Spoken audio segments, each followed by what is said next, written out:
قرآن کریم کی تاریخ جو قرآن کریم پیش کرتا ہے اسے اٹھا کر دیکھیے، واقعہ نبوت کے سوا ایسا واقعہ کبھی نہیں ہوتا کہ ایک شخص سب دنیا کو اپنی طرف بلانے والا ہو اور دعویٰ ایسا کرے جو سب دنیا کو نامقبول ہو۔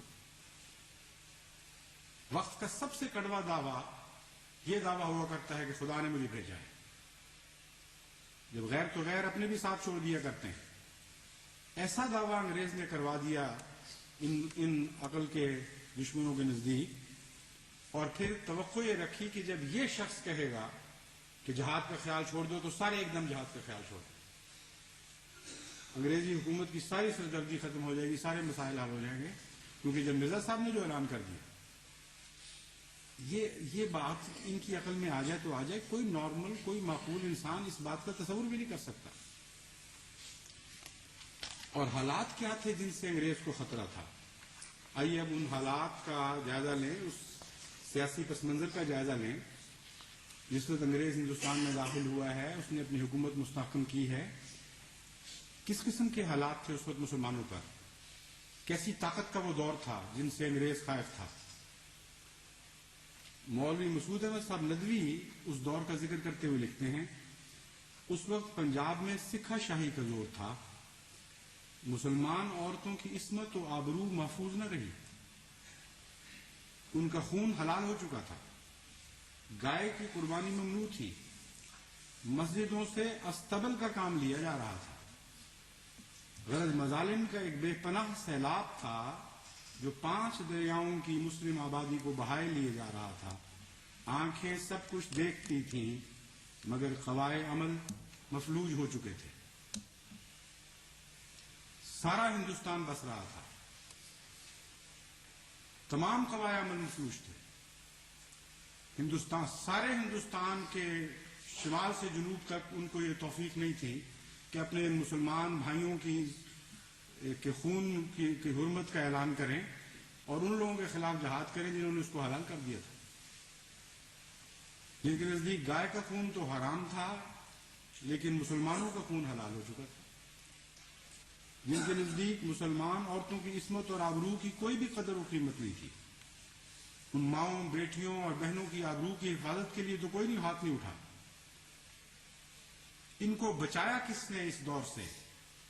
وہ انگریزی حکومت تھی، جب وہ آئی تو تب امن آیا مسلمانوں کے لیے۔ ان مسلمانوں سے خوف کر رہے تھے انگریز، ان سے خوف کر رہے تھے جو دلی میں ایک حکومت بنا کر بیٹھے ہوئے تھے جن کی دلی میں بھی نہیں سنی جا رہی تھی، تمام ہندو ریاستیں آزاد ہو چکی تھی، ہر طرف سے خونخوار بھیڑیوں کی طرح مسلمانوں کو نشانہ بنایا جا رہا تھا ظلم و ستم کا، جن میں اپنی حفاظت کی طاقت نہیں تھی، جن سے حکومت چھینی تھی ایک کمپنی نے، ان سے خوف تھا انگریزوں کو کہ وہ ان کو تباہ و برباد کر کے رکھ دیں گے۔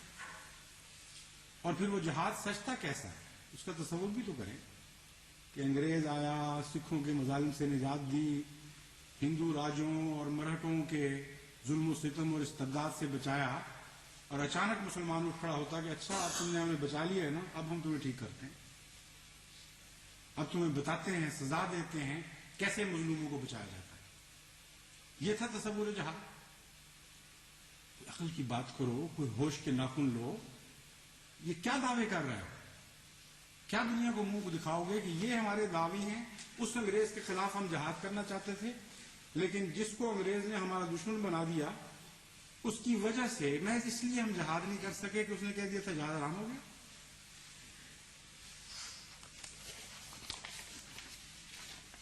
اور دوسرا حصہ، اس کا ایک تیسرا حصہ پہلو یہ ہے کہ حضرت مسیح موعود علیہ الصلوۃ والسلام نے کہا کیا ہے یہ بھی تو دیکھو۔ فرماتے ہیں اس زمانے میں جہاد روحانی صورت سے رنگ پکڑ گیا ہے، اور اس زمانے میں جہاد یہی ہے کہ اعلاء کلمہ اسلام میں کوشش کریں۔ صرف یہ منسوخ فرمایا، وہ جہاد کا تصور منسوخ فرمایا جو علماء نے اپنی طرف سے بنا لیا تھا اور گھڑ لیا تھا۔ شرط جہاد نہ ہونے کے نتیجے میں جب تک وہ شرط پوری نہ ہو اس وقت تک جہاد کرنا منع ہے، یہ فرمایا۔ لیکن جہاد کا ایک حصہ ہے جو شرط نہ پوری ہونے کی وجہ سے منع ہے۔ جہاد کا جہاں تک وسیع تر تعلق ہے، وسیع تر مضمون کا تعلق ہے، آپ فرماتے ہیں جہاد فی ذات ہی تو کبھی منسوخ ہو ہی نہیں سکتا، ہر حال میں ہمیشہ لازماً جاری رہے گا، اس کی کوئی نہ کوئی صورت ایسی ہے جسے مومن سر انجام دے سکتا ہے۔ چنانچہ فرماتے ہیں کہ اعلاء کلمہ اسلام میں کوشش کریں، مخالفوں کے الزامات کا جواب دیں، دین متین اسلام کی خوبیاں دنیا میں پھیلائیں، حضرت صلی اللہ علیہ وآلہ وسلم کی سچائی دنیا پر ظاہر کریں۔ یہی جہاد ہے جب تک کہ خدا تعالیٰ کوئی دوسری صورت دنیا میں ظاہر نہ کرے،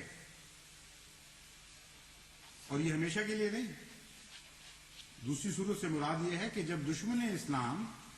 جبر سے کام لے گا مذہب کے خلاف تو تمہیں بھی اجازت ہو جائے گی۔ جب تک ایسی صورت ظاہر نہیں ہوتی اس وقت تک جہاد بننا ہی ہے، جہاد کی دوسری شکلیں ہیں جو تمہارے سامنے ہیں۔ فرماتے ہیں اب سے تلوار کے جہاد کا خاتمہ ہے، ہر جہاد کریں، وہ کیوں اس کی وضاحت پہلے فرما چکے ہیں، مگر اپنے نفسوں کے پاک کرنے کا جہاد باقی ہے۔ یہ بات میں نے اپنی طرف سے نہیں کی بلکہ خدا کا یہی ارادہ ہے۔ صحیح بخاری کی اس حدیث کو سوچو جہاں مسیح موعود کی تعریف میں لکھا ہے کہ یضع الحربہ، یعنی مسیح جب آئے گا تو دینی جنگوں کا خاتمہ کر دے گا۔ حضرت صلی اللہ علیہ وسلم کا الفاظ فرمایا، اور دوسرا اصول جس پر مجھے قائم کیا گیا ہے وہ جہاد کے اس غلط مسئلے کی اصلاح ہے جو بعض نادان مسلمانوں میں مشہور ہے۔ سو مجھے خدا تعالیٰ نے سمجھا دیا ہے کہ جن طریقوں کو آج کل جہاد سمجھا جاتا ہے وہ قرآنی تعلیم سے بالکل مخالف ہیں۔ بے شک قرآن شریف میں لڑائیوں کا حکم ہوا تھا جو موسیٰ کی لڑائیوں سے زیادہ معقول اور یشوع بن نون کی لڑائیوں سے زیادہ پسندیدگی اپنے اندر رکھتا تھا، اور اس کی بنا صرف اس بات پر تھی کہ جنہوں نے مسلمانوں کے قتل کرنے کے لیے ناحق تلواریں اٹھائیں اور ناحق کے خون کیے اور ظلم کو انتہا تک پہنچایا، ان کو تلواروں ہی سے قتل کیا جائے۔ یہ ہے خلاصہ اس قرآنی تعلیم کا جس کا ذکر اس آیت کریمہ میں ملتا ہے جس کی میں نے خطبے سے پہلے تلاوت کی تھی۔ کوئی عالم دین ہے آج جو ان باتوں میں سے کوئی غلط ثابت کر کے دکھائے؟ کہاں اعتراض کا محل ہے، کہاں گنجائش ہے؟ ایک جھوٹی، ایک فرضی بات حضرت مسیح موعود علیہ الصلوۃ والسلام کی طرف منسوب کر کے دیدہ دانستہ خود پڑھا ہوا ہے ان کتابوں کو، ان سے یہ سارے پہلو چھپاتے ہیں اور یہ ظاہر کرتے ہیں کہ حضرت مسیح موعود علیہ الصلوۃ والسلام کو انگریز نے جہاد کی تنسیخ کے لیے کھڑا کیا تھا، اور اگر یہ نہ کھڑے ہوتے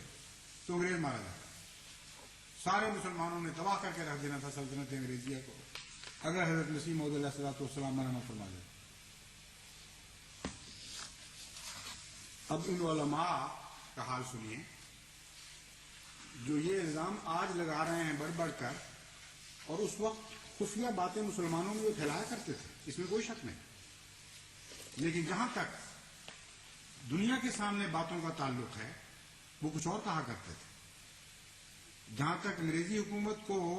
اپنے عقائد سے آگاہ کرنے کا تعلق ہے، ان کی زبان بالکل مختلف تھی، ان کے عقائد بالکل کچھ اور نظر آتے ہیں۔ مولوی محمد حسین صاحب بٹالوی جو سب سے بڑے دشمن حضرت مسیح موعود علیہ الصلوۃ والسلام کے اور جہاد کے معاملے میں معترض، آپ لکھتے ہیں اشاعت السنہ جلد 9 صفحہ 10 پر ہے، درج ہے، مفسدہ 1857 میں جو مسلمان شریک ہوئے تھے وہ سخت گناہ گار اور بحکم قرآن و حدیث وہ مفسد و باغی بد کردار تھے۔ پھر فرماتے ہیں اس گورنمنٹ سے لڑنا یا ان سے لڑنے والوں کی خواہ ان کے بھائی مسلمان کیوں نہ ہوں، کسی نوع سے مدد کرنا صریح غدر اور حرام ہے۔ اشاعت السنہ جلد 9 صفحہ 10۔ پھر اپنی کتاب الاقتصاد فی مسائل الجہاد کے صفحہ 16 پر رقم تراز ہیں، ان دلائل سے صاف ثابت ہوتا ہے کہ ملک ہندوستان باوجودی کے عیسائی سلطنت کے قبضے میں ہے، دارالاسلام ہے، اس پر کسی بادشاہ کو عرب کا ہو خواہ عجم کا مہدی سودانی ہو یا حضرت سلطان شاہ ایرانی، خواہ امیر خراسان ہو، مذہبی لڑائی و چڑھائی کرنا ہرگز جائز نہیں۔ ملک کے اندر جو بستے ہیں ان پر تو فرض ہے ہی بادشاہ وقت کی اطاعت کرنا، جو اسٹیبلشڈ حکومت ہے اس کی بات ماننا، لیکن یہ فتویٰ باہر بھی دے رہے ہیں کہ تم جو انگریزی حکومت سے باہر بس رہے ہو، تم بھی اگر لڑو گے تو یہ تمہارے لیے بھی حرام ہے۔